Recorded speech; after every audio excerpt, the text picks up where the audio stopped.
Baik, Assalamualaikum warahmatullahi wabarakatuh. Perkenalkan, nama saya Fahri Afif.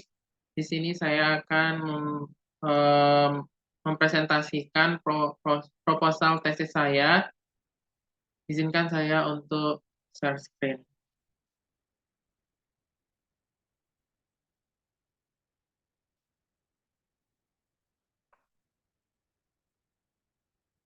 Baik, perkenalkan, nama saya Fahri Afif dengan NIM 230810616, program studi Magister Manajemen di Sekolah Pasca Sarjana Fakultas Ekonomi dan Bisnis Universitas Negeri Padang.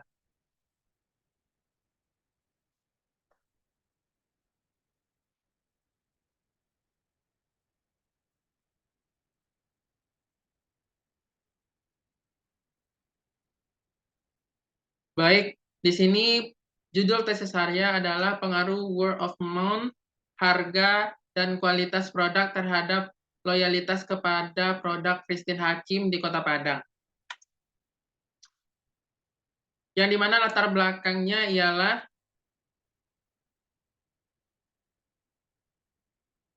Indonesia adalah negara kepulauan atau archipelago stage terbesar di dunia yang terdiri dari 17.504 pulau dengan luas sekitar 8,4 juta kilometer persegi dan memiliki luas perairan sekitar 6,4 juta kilometer persegi.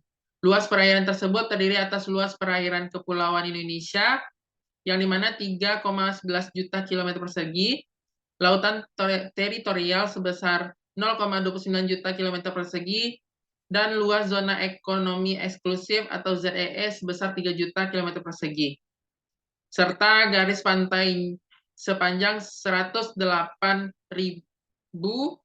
kilometer, yang dimana ini adalah pendapat dari Anugrah Boy tahun 2021. Penelitian yang dilakukan Aryoni, Eldin A, dan Muniroh tahun 2019 dengan hasil penelitian inovasi produk berpengaruh positif dan signifikan terhadap loyalitas konsumen.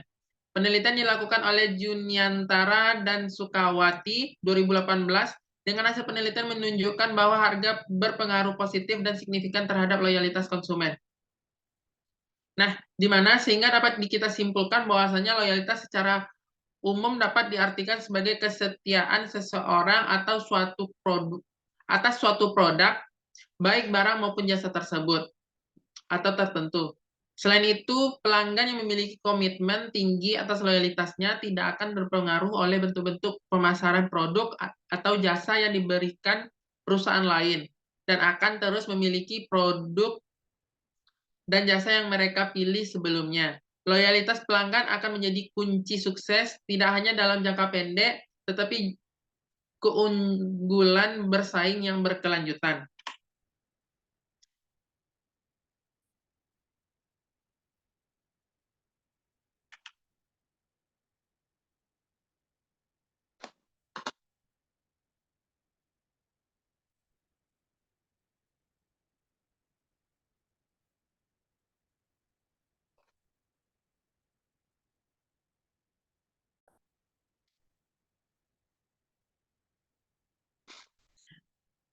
Baik, untuk memenuhi kepuasan pelanggan, Christine Hakim selalu memperhatikan faktor-faktor bauran pemasaran supaya kualitas produk, harga yang ditawarkan agar dapat berkualitas dan memuaskan hasrat para pelanggan yang datang.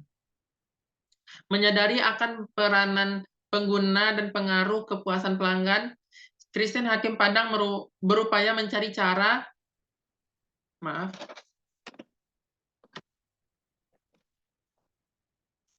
Christine Hakim Padang berupaya mencari cara untuk dapat menciptakan loyalitas pelanggan. Christine Hakim dituntut secara terus-menerus untuk memperhatikan kinerja melalui kualitas produk, harga, agar dapat memberikan kepuasan kepada pelanggan sehingga pelanggan tersebut menjadi pelanggan yang loyal kepadanya. Hal ini juga dianggap penting oleh Christine Hakim, sehingga perlu dievaluasi kembali tentang seberapa besar pengaruh terhadap para pelanggan dan sebagai dasar dalam mencapai kemajuan usaha.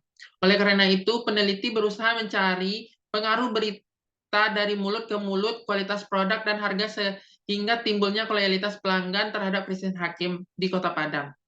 Produsen harus memahami kebutuhan dan keinginan pelanggan dari segi kualitas sehingga konsumen merasa puas dan melakukan pembelian berulang sehingga dapat menikmati profit perusahaan, meningkatkan profit perusahaan. Sehingga penulis ingin meneliti bagaimana pengaruh word of mouth, harga dan kualitas produk terhadap loyalitas kepada produk Christine Hakim di Kota Padang.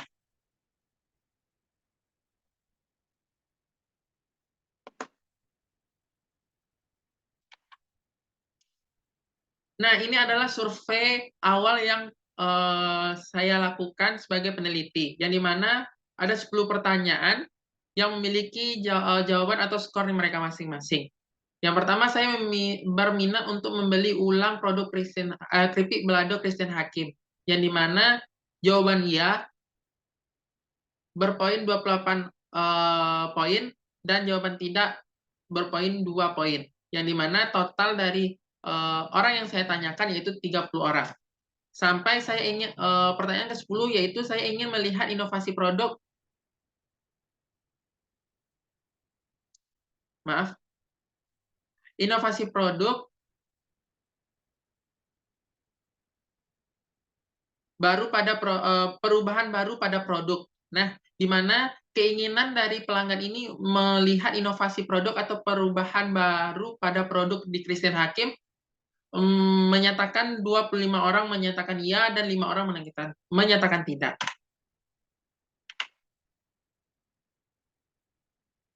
Nah, rumusan masalah yang saya angkat yaitu beberapa masalah perlu diteliti melibatkan pengaruh word of mouth, harga dan kualitas produk terhadap loyalitas kepada produk Christine Hakim di Kota Padang. Yang pertama ada apa pengaruh word of mouth terhadap loyalitas pelanggan Christine Hakim. Yang kedua, bagaimana pengaruh harga produk terhadap loyalitas pelanggan di Christine Hakim. Yang ketiga itu bagaimana dampak kualitas produk terhadap loyalitas pelanggan di Christine Hakim. Tujuan penelitian yaitu ada tiga tujuan penelitian, yaitu menganalisis pengaruh word of mouth terhadap loyalitas pelanggan Christine Hakim. Yang kedua, menilai pengaruh harga produk terhadap loyalitas pelanggan Christine Hakim. Dan yang ketiga, mengidentifikasi dampak kualitas produk terhadap loyalitas pelanggan Christine Hakim.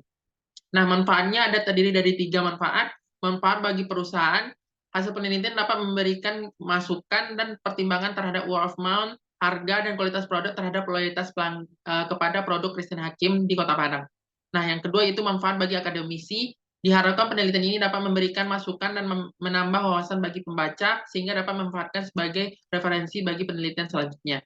Yang selanjutnya yaitu manfaat yang ketiga bagi peneliti sendiri, yaitu hasil penelitian ini bisa untuk menambah wawasan dan pengetahuan secara langsung saat melakukan observasi, pengolahan data, dan kesimpulan yang didapat dari penelitian ini.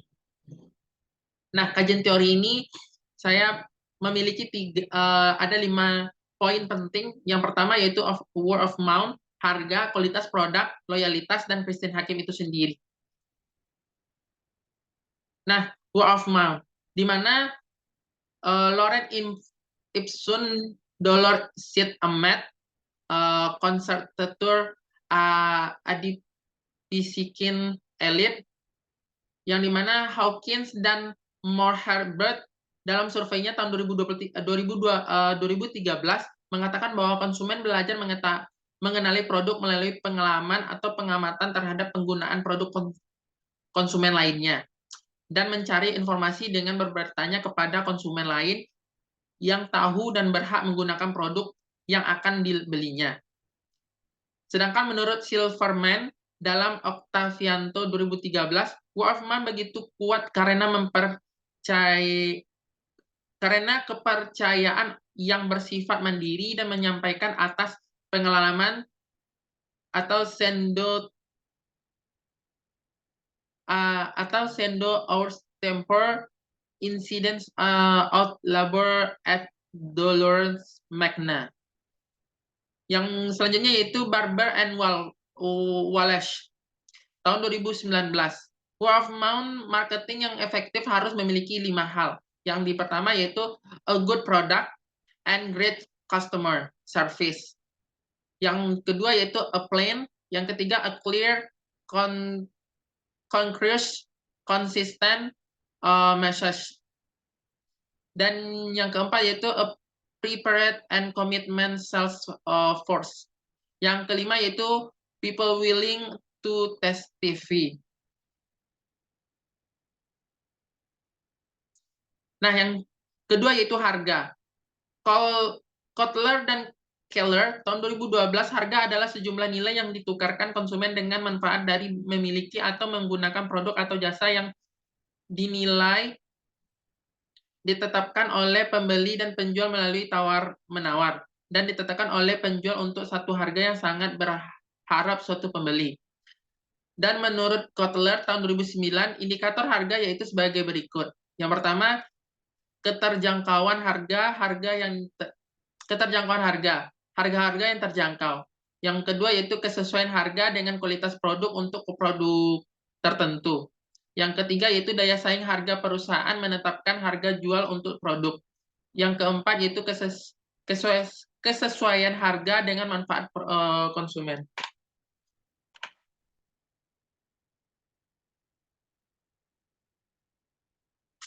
Yang selanjutnya kualitas produk. Kotler dan Armstrong tahun 2008 menyebutkan bahwa kualitas adalah kemampuan produk untuk melaksanakan fungsi-fungsinya. Kemampuan itu meliputi daya tahan, kehandalan, ketelitian yang dihasilkan, kemudahan dioperasikan dan diperbaiki, dan atribut lain yang berharga pada produk secara keseluruhan. Berdasarkan definisi di atas dapat disimpulkan bahwa kualitas merupakan kondisi yang selalu berubah. Kualitas mencakup produk, jasa, manusia, proses, dan lingkungan. Yang ketiga yaitu kualitas meliputi usaha memenuhi atau melebihi harapan pelanggan. Yang selanjutnya yaitu loyalitas. Loyalitas konsumen terjadi dalam beberapa fase. Yang pertama, loyalitas kognitif atau loyalitas yang didasarkan hanya pada keyakinan merek. Yang kedua yaitu loyalitas afektif atau kesukaan atau sikap terhadap merek didasarkan pada kesempatan menggunakan kepuasan secara kumulatif. Yang ketiga yaitu loyalitas konatif yang menunjukkan sebuah kondisi loyalitas yang berisi apakah pada kemunculan pertama memperlihatkan komitmen mendalam untuk membeli. Yang keempat, yang terakhir yaitu loyalitas tindakan, di mana niat dikonversi ke tindakan. Itu menurut Oliver tahun 2010. Arah mempunyai potensi untuk menyebabkan perubahan perilaku, yaitu menurut Huriyati tahun 2005. Nah, Christine Hakim itu sendiri, yaitu toko keripik balado Christine Hakim didirikan oleh Ibu Christine Hakim sendiri pada tahun 1990, yang pada awalnya hanya bermodalkan 100 kg ubi kayu, 50 kg minyak goreng, dan 10 kg cabai serta 50 kg gula pasir. Usaha ini merupakan usaha keluarga. Seiring dengan bertambahnya tahun dan mulai banyaknya pesanan, usaha keripik Christine Hakim dapat menempati ruko yang berlokasi di Jalan Nipah nomor 38 Padang, dekat Jembatan Siti Nurbaya. Dan sekarang juga sudah memiliki cabang pada Cip di Jalan Adinegoro. Nah, struktur organisasi Christine Hakim. Ini adalah struktur yang diberikan oleh pemilik toko atau pengelola toko pada saat saya datang ke Christine Hakim itu sendiri. Secara sederhananya, pada posisi teratas yaitu pemilik, yang kedua yaitu pengelola, di bawah pengelola ada tim produksi, pelayan toko, dan kasir. Nah, kerangka berpikir, di mana word of mouth berpengaruh terhadap loyalitas pelanggan, yang selanjutnya itu harga produk berpengaruh terhadap loyalitas pelanggan, dan kualitas produk berpengaruh terhadap loyalitas pelanggan. Hipotesis. Hipotesis yang saya ambil dari turun ke lapangan sementara yaitu variabel word of mouth memiliki pengaruh positif terhadap loyalitas pelanggan. Hipotesis kedua yaitu variabel harga produk memiliki pengaruh positif terhadap loyalitas pelanggan. Dan yang ketiga atau terakhir yaitu variabel kualitas produk memiliki pengaruh positif terhadap loyalitas pelanggan. Metode penelitian. Di metode penelitian ada 7 subbab yang akan dibahas. Yang pertama jenis penelitian, yang kedua populasi dan sampel, yang ketiga jenis dan sumber data, yang keempat variabel penelitian, yang kelima instrumen penelitian, yang keenam teknik pengumpulan data, dan yang tujuh dan terakhir teknik analisis data. Yang pertama, jenis penelitian. Penelitian yang dilakukan adalah penelitian kuantitatif. Metode penelitian kuantitatif merupakan metode penelitian yang didasarkan oleh filsafat positisme atau mengandalkan empirisme yang digunakan untuk meneliti pada populasi atau sampel tertentu bersifat statik untuk menguji hipotesis yang diterapkan. Menurut Sugiono tahun 2018.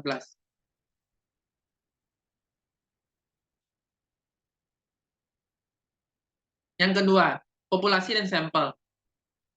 Populasi merupakan area generalisasi yang terdiri dari item-item dengan figur dan atribut tertentu yang dipilih oleh peneliti untuk diteliti dan disimpulkan. Ini menurut Sugiono tahun 2016. Penelitian ini menggunakan analisis level organisasional dengan pengambilan populasi adalah Christine Hakim di Kota Padang. Sampel. Teknik pengambilan sampel pada penelitian ini menggunakan non-probability sampling. Dengan teknik purposive sampling, ialah teknik pengambilan sampel berdasarkan pertimbangan peneliti yang paling relevan, bermanfaat, dan dianggap mencerminkan populasi menjadi dasar prosedur pengambilan sampel. Menurut Sugiono tahun 2016, menurut kriteria syarat sampel penelitian ini yaitu dipilih sesuai kebutuhan peneliti. Yang ketiga, jenis dan sumber data. Yang pertama, jenis data. Data yang digunakan itu data kualitatif. Menurut Sekaran tahun 2013, data kualitatif merupakan data yang berasal dari responden. Yang kedua yaitu data kuantitatif. Menurut Sekaran tahun 2003, data kuantitatif merupakan data yang merupakan data yang dikuantitatifkan dengan pemberian skor. Yang selanjutnya yaitu sumber data. Sumber data pertama yaitu data primer. Data primer merupakan data yang pertama kali dicatat dan dikumpulkan oleh peneliti. Yaitu menurut Sekaran tahun 2003. Yang kedua yaitu data sekunder. Data sekunder merupakan data yang sudah tersedia dan dikumpulkan oleh pihak lain. Peneliti tinggal memanfaatkan data tersebut sesuai dengan kebutuhan.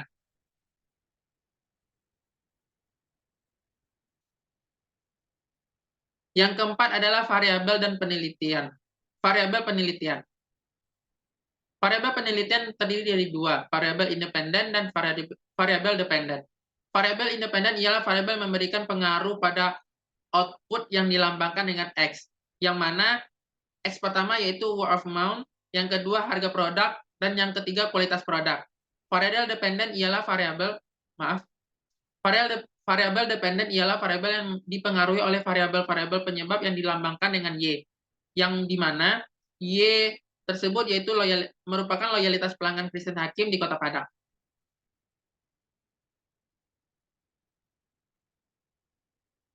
Yang kelima yaitu instrumen penelitian.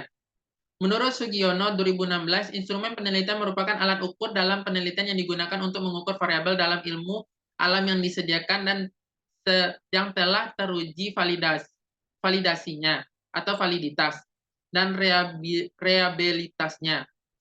Kuesioner yang digunakan dalam penelitian ini disusun menggunakan skala Likert. Skala ini banyak digunakan karena skala ini memberi peluang kepada responden untuk mengekspresikan peranan mereka dalam bentuk berjenjang, mulai dari tingkat yang baik ke yang tidak baik. Yang keenam, teknik pengumpulan data. Teknik pengumpulan data digunakan untuk mendapatkan data-data yang diperlukan dalam penelitian ini. Yang pertama, menggunakan kuesioner. Adalah metode yang dimanfaatkan untuk memperoleh data primer dengan cara membuat daftar pertanyaan sistematis dengan tujuan mendapatkan data yang diinginkan.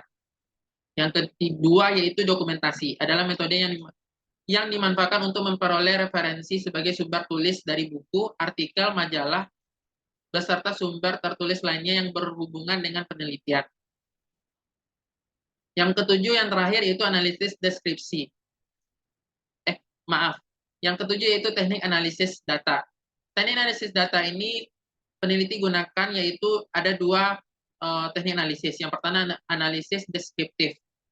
Ialah bersifat uraian atau penjelasan dengan menggunakan tabel. Data dikelompokkan dengan analisis berdasarkan pada hasil jawaban kuesioner yang diperoleh dari tanggapan responden dengan menggunakan tabulasi data. Yang kedua yaitu analisis induksi. Analisis data dalam penelitian ini menggunakan alat analisis atau structural equation modeling. Karena model persamaannya merupakan pengembangan lebih lanjut dari PET analysis. Mungkin itu presentasi dari saya. Terima kasih atas perhatiannya. Mohon maaf atas kesalahannya. Wabillahi taufiq wal hidayah. Wassalamualaikum warahmatullahi wabarakatuh.